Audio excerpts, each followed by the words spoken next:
So I want to talk about traveling and relationships and how the two are tied together. Now I talk about catching flights and feelings, but I'm writing the book called Catch Flights and Feelings. It'll be a book talking about how to connect with your partner through traveling. And as I was writing the book, y'all, I was reminded of a story, and I like to equate this to when I coach my clients about solo traveling. But I wanted to do a video about it just so I can share this with people because I think it's important. It is the first time to my channel, y'all. Welcome. I am Vee Mindful, and here we talk about everything related to relationships. Now, my tagline is catching flights and feelings because I thoroughly believe, if you really want to get to know somebody, y'all take a trip with them. And that doesn't just mean a romantic trip. I'm talking about friendships too. If you really want to know who people truly are, y'all book a trip and be up out of here. I am all for all of us having and creating healthy relationships, not only with our partners, but with ourselves. I encourage you to like and subscribe to my channel because please, it helps the channel grow. And I thank you very much so in advance for watching the video.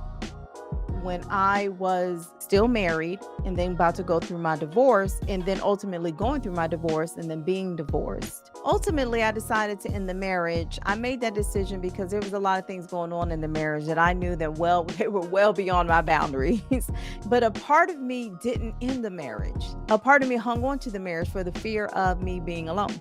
During our divorce, we were going to court. We were in front of the judge, both his attorney, my attorney, talking about, yes, let's get a divorce. Right after court, he and I would catch a flight and we go on vacation. We were great travel partners. We did this several times. I was his date at a few weddings, and he was a date at my work formals. We did this for a number of years. I look back at that time and realizing that the reason why I held on so long is because it was out of fear. I was scared to face the fact that I was really single. And I think he did it as well because he would miss my company. Ultimately, it led to him asking me to remarry him twice. I both times said no. And the first time, y'all, I even thought about it. Because it was out of fear of being by myself. I was like, you know what? Maybe I can give this marriage another try. But I thought, the more I thought about it, the more I realized I didn't want that marriage. I wanted more than that. I wanted somebody who fully honored and respected the marriage. And that wasn't him. And so I made the decision to leave the marriage. But again, I didn't fully leave. So we're sitting here traveling the world. We're sitting here going on vacations. We're sitting here acting like a married couple. I remember many resorts we checked into, and they're like, Mr. and Mrs. And we're like, no, not anymore. We're divorced. I remember him introducing me to people at weddings. We're divorced. Me the same. And my work formals, we're divorced. It was the oddest thing. And at the time, it wasn't that odd to me. As I write the book, I really see that it was a very odd time for me. The fear of me being by myself held me back from moving forward. Now, and here's the dumb thing that I was doing too while I was going out on these dates. I can't believe I was doing this because I was going out on dates during this time. We said, you know what? We would be cool with each other. You could date whoever you want. I could date whoever I want. But we would take trips together. Yes, we would. And my dumb butt was telling people that I was going on a date with, that I was still hanging out with my ex-husband. Like an idiot, right? Whereas he was going out on dates and forming relationships with women and not mentioning me at all. I bet you to this day they have no idea that he was asking me to remarry him a couple of times. I bet you to this day they don't know.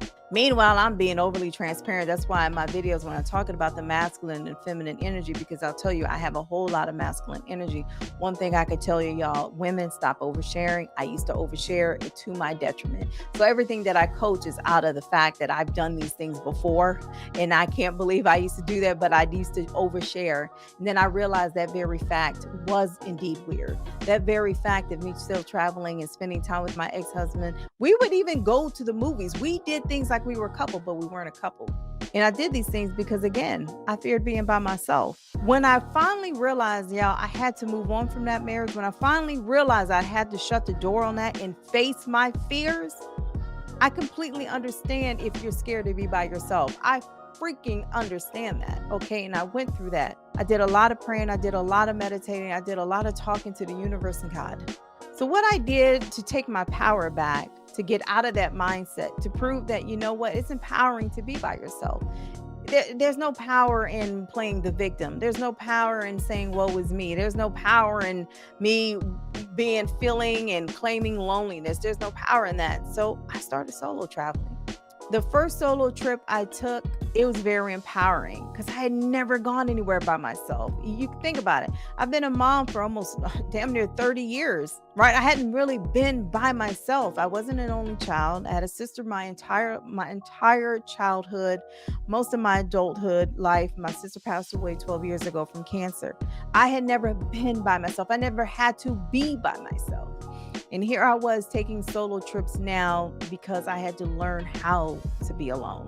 That's why in my coaching, I always tell people, y'all take a solo trip. It could be the next country, it could be the next town, it could be around the corner. But learn how to live in your own essence. When I was taking solo trips, it was not because I was scared to be in another relationship. It wasn't scared because I was running away from feelings. It wasn't like, catch flights, ain't no feeling, because I feared being with somebody else. Absolutely not. I went solo traveling to teach myself that I could depend on myself. My own company is probably better than anybody else's company. I had to learn how to hear my inner voice, and I didn't know what the hell she sounded like. I mean, you go years and years and years, and you don't know what your own voice sounds like. You don't know what you like. You don't know who you are. Solo traveling to me was empowering. But I do believe in catching flights and feeling. That's why I coach people on how to go out here. Use traveling as a way to get to know somebody.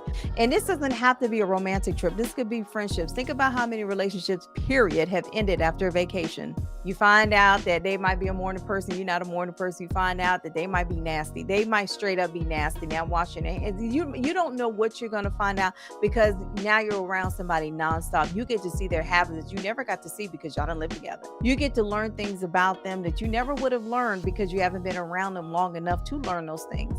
And then by the time you learn them, it's probably too late. Y'all done moved in with each other. And now y'all, oh gosh, fighting. Why make all those moves to move in with each other, sign a lease, do all those things just to find out that they got the nastiest foot fungus that you ever seen? Like, why even wait that long to find out certain things? Because people can hide a whole lot of things from you. That's why I'm a big proponent of let's invest up front. Let's take a trip. Let's go on a vacation because I'm a really learn this person. Plus, who doesn't like to travel? There have been many stories. Like, my story is not unique about why I went to solo traveling. If you need to heal from a relationship, don't just jump into another relationship. Y'all, close the door. Your future is over here, but you're not going to be able to get your future if your feet are walking this way, if your feet are stuck in the past. And that's where my feet were. Both feet were facing backwards, but yet I wanted to be in the future. I wanted a relationship again. I wanted to love again, but how could I?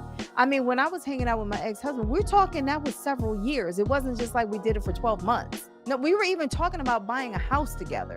That's how vested I was into the past. I should have just shut the door and moved forward.